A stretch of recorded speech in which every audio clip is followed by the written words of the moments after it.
June 4th, 1942, near Midway Atoll, 0430 hours. The Pacific looked calm that morning, a wide plain of glittering blue stretching in every direction as the sun lifted above the horizon. On that peaceful surface, 4 giants of the Imperial Japanese Navy moved with deliberate confidence. Akagi, Kaga, Soryu and Hiryu, carriers that had shattered fleets, taken islands, and carved the Empire's path across half the world, now steamed toward what they believed would be their next easy triumph. For months, the Empire's rise had seemed unstoppable. Victories came quickly, almost rhythmically, and the admirals aboard these ships had learned to expect triumph as naturally as breathing. Yet behind that confidence hid something fragile, a belief that fate itself favoured Japan, that America was broken, and that the Pacific now belonged entirely to them. On the flight decks, crews worked with practised coordination. The first strike on Midway had caused damage, but not enough to cripple the island's defences. A second wave was being prepared. Armourers rolled bombs across the deck while fuel lines hissed and teams rearmed aircraft that would soon be pushed into the air again. The carriers throbbed with life. Deck officers shouting orders, mechanics wiping sweat from their eyes, pilots waiting in silence as they rehearsed attack routes in their minds. It looked efficient, almost machine-like, but deep inside that machine were moments of vulnerability, an accumulation of small risks that no one recognized as dangerous torpedoes sat temporarily in hangars. Fuel hoses lay stretched where they shouldn't be. The carriers were prepared to launch planes at Midway, not fight off an American fleet. Far away, American scout planes were searching desperately for these same carriers. Their pilots were tired, many flying aircraft that had been patched together again and again after months of non-stop combat. They were low on fuel, battered by clouds and wind, and scattered in loose groups that barely resembled formation. Some had already vanished into the sea. It felt less like an organised plan and more like an act of faith, but sometimes faith and chance intersect in ways that change the course of history. A brief break in the cloud cover revealed an unexpected shape on the ocean's surface, long, narrow, unmistakably metallic, the silhouette of a Japanese carrier, then another. What had been a frustrating, directionless search suddenly locked onto the most important targets in the Pacific. Back aboard Akagi, Admiral Chuichi Nagumo considered his options in silence.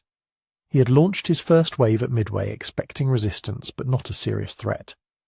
Now, reports hinted at enemy ships somewhere to the northeast. Were they real carriers or just surface vessels? Were the Americans truly capable of mounting another offensive? The answers were unclear, and the clock was merciless. If he launched immediately with the weapons already on his planes, they would be poorly suited to attack ships. If he rearmed for naval targets, Midway's defences might recover. Every minute spent switching bombs and torpedoes increased the danger. Still, the decks remained busy, the noise steady, the confidence intact. Nothing suggested that the disaster was less than an hour away. Above the Japanese fleet, the first American dive bombers circled, trying to locate the carriers before their tanks ran dry. They were late, off course, and nearly out of fuel, yet somehow perfectly positioned. Pilots scanned the water eagerly, and then one by one they spotted the fleet below. To them it seemed unreal. 4 carriers, almost entirely unprotected from above. It was the kind of opportunity that only appeared once in a war, if ever engines roared as the planes peeled into their dives, the wind screaming past their canopies as they dropped altitude, and aimed their bombs at decks crowded with aircraft and fuel. Down below, the Japanese officers continued their work, unaware of the shadows falling toward them. Then the first explosion struck. A bomb slammed into Kaga, tearing through the deck and igniting the rows of fuel-laden aircraft waiting for the launch fire burst upward, engulfing everything in its path. Seconds later, Soryu was hit 3 times, each impact erupting into fireballs that consumed the hangars. On Akagi, a single bomb punched through the flight deck, finding the worst possible spot among torpedoes and fuel stores. The flagship erupted into a storm of smoke and flame. In mere minutes, 3 of Japan's most powerful carriers were transformed into blazing wrecks. The Admirals stood frozen as the pillars of smoke rose higher and higher. Sailors stared in disbelief, unable to reconcile the devastation with the confidence they had felt only moments earlier. These were not just ships. They were the backbone of Japan's naval supremacy, the very tools that had carried the empire forward. Watching them burn was like watching the future crumble in real time, and in that moment, amid the flames, the falling debris and the stunned silence, the Japanese admirals understood what none of them had expected to face so suddenly. The Empire's momentum was gone, its illusions were shattered, and the Pacific War they thought they were winning had just turned against them forever. When the officers of the Imperial Japanese Navy gathered in briefing rooms aboard the flagships, the air hum was one of assurance. The plan was clear: seize Midway Atoll, draw out the remaining American carriers, destroy them, and extend the Japanese defensive perimeter eastward across the Pacific. This operation, named Operation MIA, had been meticulously conceived by Isoroku Yamamoto and his staff. They believed by luring the US fleet into a trap, they would not only wipe the enemy's carrier power, but also force the United States into negotiations favourable to Tokyo. On paper, they had everything: the mobile strike power of 4 fleet carriers in the core of the Imperial Japanese Navy's carrier force, superbly trained pilots, and the latest intelligence that seemed to indicate the Americans were weak and scattered. Admiral Chuichi Nagumo, commander of the carrier strike force, Kido Butai, entered the operation confident. He believed his 4 carriers, Akagi, Kaga, Soryu and Hiryu, were sufficient to engage and defeat any American carrier presence in the area. The land-based air assaults on Midway itself would draw the US carriers out, and then his force would strike them at close range. He expected that, once the enemy carriers were sunk, the Japanese fleet surface elements could sweep in and consolidate the victory. In his mind, the sequence was secure: first the attack on Midway, then the trap, then destruction of the enemy. Intelligence indicated that 2 US fleet carriers were missing, or under repair after previous engagements, so the odds were heavily in Japan's favour. On board the carriers, air crews were briefed on strike schedules and sortie rates. Pilots strapped themselves into their Aichi D-3A Val dive bombers, Nakajima B-5N Kate torpedo bombers, and Mitsubishi A-6M0 fighters, with a sense of mission. They believed this could be the decisive blow of the Pacific War, a stroke that would secure the Empire's dominance for years. The carrier decks were alive with movement, aircraft being moved into launch positions, ordnance stacks being prepared, fuel lines stretched across hangar decks. Some officers remarked privately that the tempo felt rushed, that the emphasis was now on hitting hard and fast rather than cautious preparation. Yet the overriding belief was that speed and surprise were Japan's greatest advantages. The supporting escort ships, screening destroyers and cruisers, moved in concert with the carriers, expecting little serious opposition. The Japanese fleet assumed American land-based aircraft would either be eliminated by the first strike on Midway or be too damaged to pose a threat. The belief extended to surface forces too, that the American carriers would risk coming in to defend Midway and would be vulnerable to the trap. Many of the senior staff imagined exchanging signals after a resounding victory, circulating cables back to Tokyo claiming destruction of enemy carriers and a fresh Japanese offensive rollout across the Pacific. In other words, expectation was not just victory but swift and uncontested dominance. Back on Midway, the expectation of the Japanese was also psychological. The island garrison, though defiant, had been worn down by repeated air attacks and supply shortages. Japanese planners believed the garrison could be neutralized by aerial bombardment, an invasion following the carrier strike. The larger picture: after Midway, the next targets would include Fiji, Samoa, and the Hawaiian Islands themselves. The expectation was expansion, not defense, and the chain of assumed victories seemed set. In the minds of the Japanese admirals, the timing was near perfect. The Americans had been forced to defend widely dispersed positions. Japanese code-breaking successes had given Tokyo confidence. The invasion of the Aleutians was part of a larger scheme to divert attention. Everything was aligned for a master stroke. As historian J.P. Levy notes, the Japanese believed strongly in their best-case scenario and tended to discount anything that deviated from that assumption. Admiral Nagumo, from his flagship, felt certain that his next actions would cement the strategic initiative. He assumed that the American carriers were not yet in a position to respond effectively. He assumed the Midway garrison was broken, and that after the strike the strategic balance would shift irrevocably in Japan's favour. He assumed the speed of his air arm would outpace any effort to intercept. But the word assume carried hidden danger. Within the fleet a quiet anxiety existed. Aircraft losses, fuel consumption rates and pilot fatigue were rising. Mechanics warned of upkeep delays. But the official tone never wavered. Expectation was victory. The Empire believed itself dominant, and so as the Japanese fleet moved into position, the admirals and aircrew alike believed they were about to deliver a knockout blow to the Americans. They believed the carriers would find and destroy the enemy surface fleet. They believed Midway would fall. They believed the Pacific would soon be theirs. The world watched, but at that moment the Japanese High Command trusted its own momentum, its own planning, and its own inevitability. Little did they realize how fragile that expectation truly was. The Japanese entered the Battle of Midway certain that the world would follow their calculations, yet almost immediately the Pacific pushed back with contradictions, quiet at first, then sharp enough to slice through every assumption the admirals carried with them. These contradictions didn't arrive as dramatic surprises. They emerged as subtle irregularities, small moments that felt slightly off, but not enough to demand attention. Still, each one chipped away at the foundation of the Japanese plan, and together they formed the shape of a disaster waiting to reveal itself. The first contradiction came before any bombs fell. Japanese reconnaissance, a discipline they normally executed with precision, was weaker than usual. Some search planes launched late. Others flew narrower arcs than assigned, leaving thin but critical gaps in the scouting pattern. One plane's radio malfunctioned, another misread its bearings. Officers dismissed these flaws as minor, because their assumption remained unshaken. The American carriers were far away and in no condition to challenge them. But in reality, those tiny scouting gaps were exactly where the American carriers sat hidden, creeping closer with every minute. Then the second contradiction rose from Midway itself. The first Japanese strike had torn into the island, but not deeply enough to silence it. Instead of smoke and surrender, the sky above Midway filled with American bombers, some lumbering straight ahead, some circling clumsily, some diving low in almost reckless runs. The Japanese gunners shot many of them down, yet the attacks kept coming, forcing the carriers to maneuver constantly. These assaults were disorganized and tactically weak, but their persistence created frustration on the Japanese decks. Why had Midway not been neutralized? Why were there still so many American aircraft in the air? Why was the situation not following the script? The contradictions multiplied.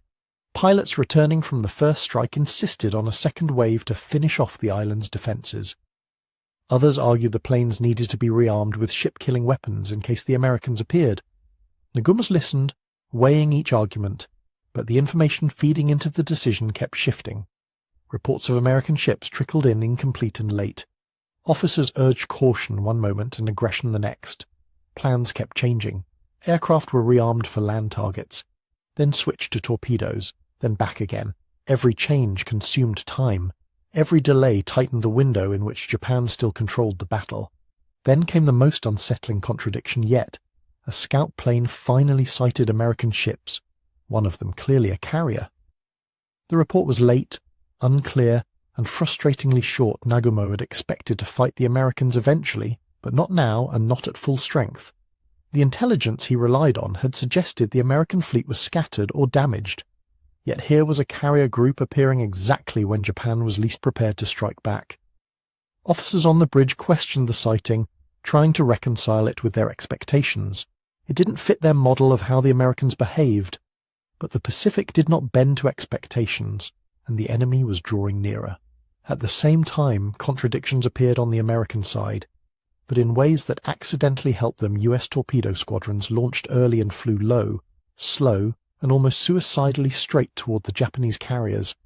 The attacks were poorly coordinated, and many of the planes were shot down before releasing their torpedoes.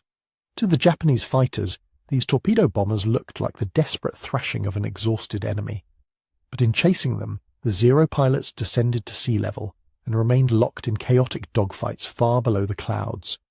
They had no idea that this reckless American sacrifice was clearing the sky above them. Because high above, perfectly hidden from sight, American dive bombers were arriving at the ideal moment. When those dive bombers spotted the Japanese carriers preparing planes on deck, fuel hoses stretched out, torpedoes stacked, aircraft being moved, they understood immediately that they had stumbled into the enemy at their most vulnerable. They rolled into their dives just as the Japanese were still sorting out their weapons. The contradictions that had plagued Japan all morning had now converged into a single catastrophic alignment. Fighters too low, scouting incomplete, decks cluttered with explosives, and the command center trapped between two contradictory missions. The Japanese admirals could only watch as shadows fell from the sky. In those final seconds before the bombs hit, every officer on the carrier bridges felt the same chilling realization. None of the warnings had been random. The uneven Midway attacks, the confused radio messages, the missing scout plane, the strange timing of American movements, all of it had been the outline of an ambush forming around them. They had assumed the Americans were weaker, slower, and still recovering from earlier battles. Instead, the Americans were here, close, and about to strike with devastating precision.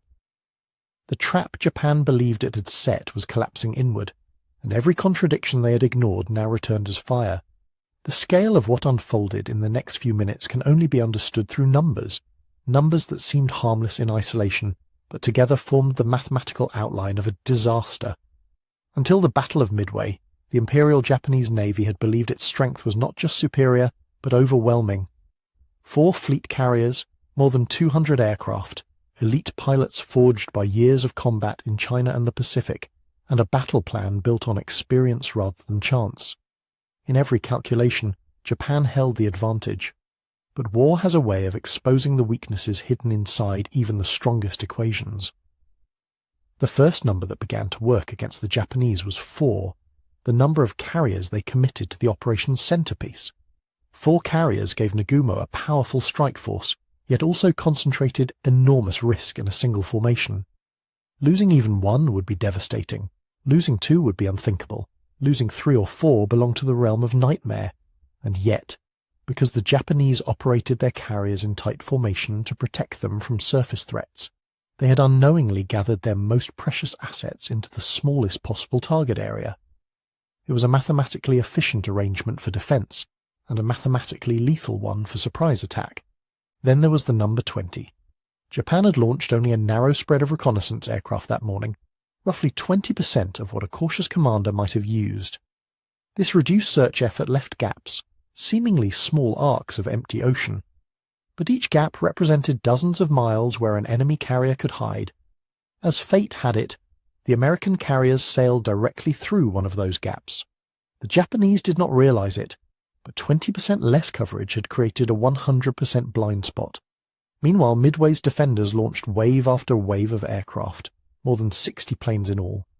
Their attacks were scattered and chaotic, and most failed to land a direct hit, yet every one of those planes forced the Japanese carriers to maneuver, reposition, adjust speed, and hold off on launching their own attack groups. That mattered because on a carrier, seconds accumulate into minutes, and minutes reshape the entire geometry of battle. 60 American aircraft that accomplished little tactically still delayed Nagumo's decision-making by nearly an hour that allowed the American carriers to close in from the northeast. Fuel became another number that mattered. Japan's returning strike planes were running low, and Nagumo needed to recover them.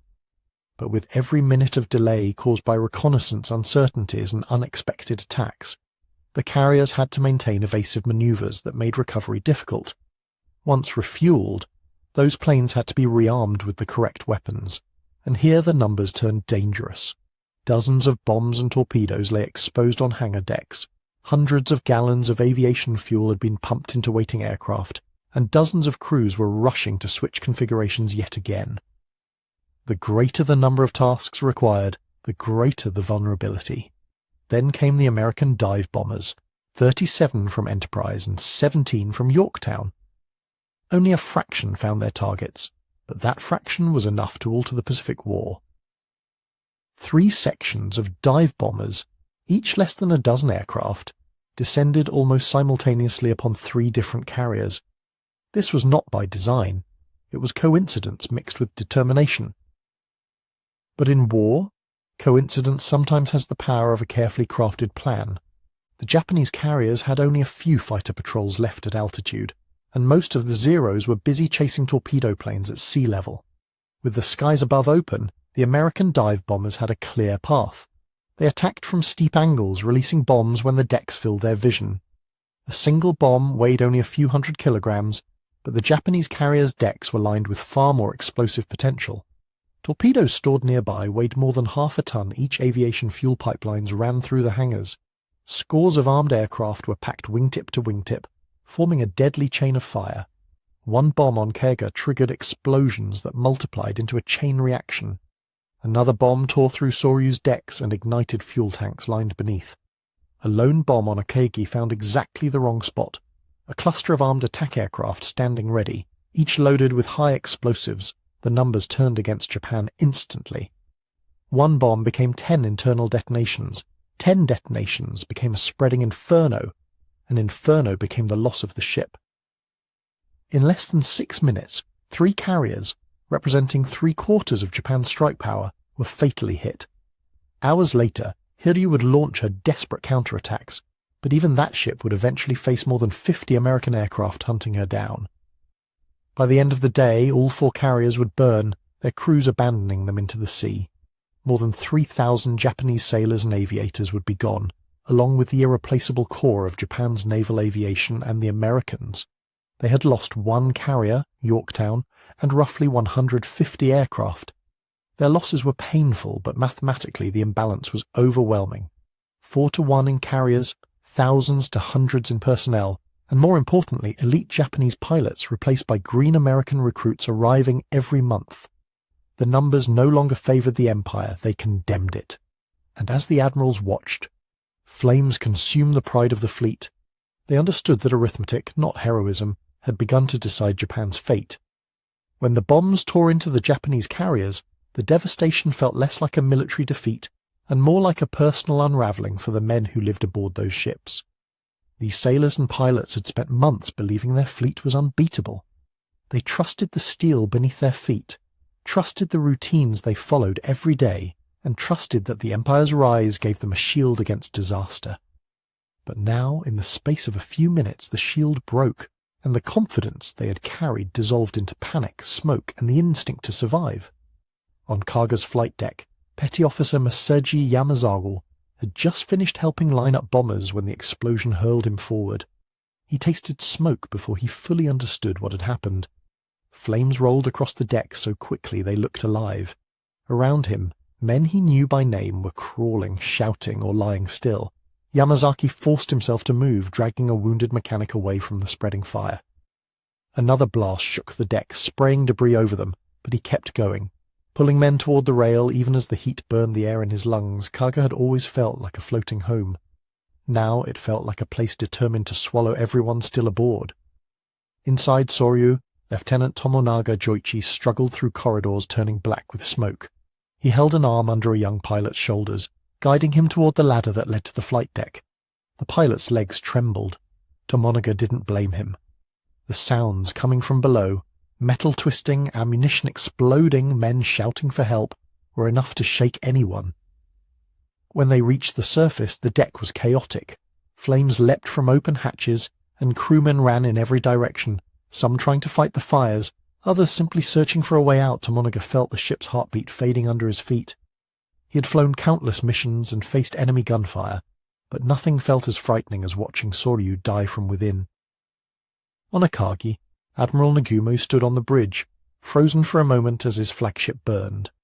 Minutes earlier he had been deep in decisions, balancing reports and timing his next strike.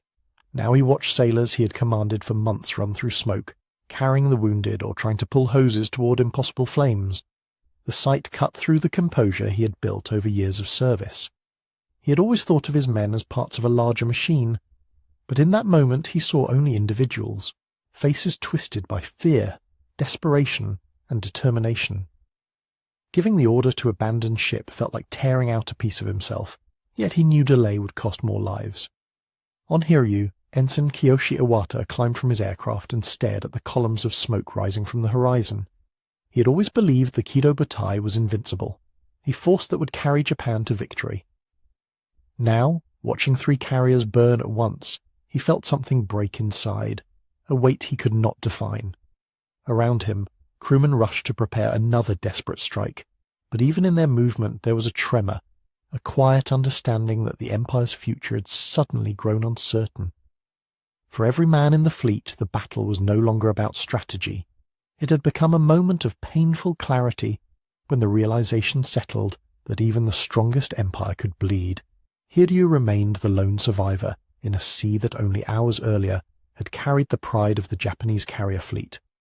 The other 3 carriers were either sinking or already swallowed by flames, but Hiryu still moved with purpose, her crew refusing to accept that the day had already been lost. Smoke from Akagi, Kaga, and Soryu stained the horizon, each column rising like a silent warning of how quickly the world had changed. Yet aboard Hiryu, the men pushed forward with the stubborn resolve that had once helped Japan conquer half the Pacific.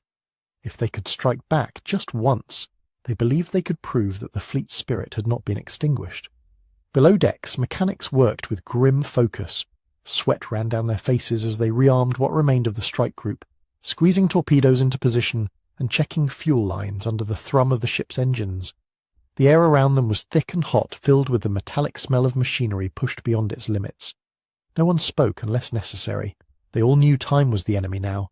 Every minute lost meant American aircraft drew closer. Every delay increased the chance that Hiryu would be found before she could launch her next counterattack.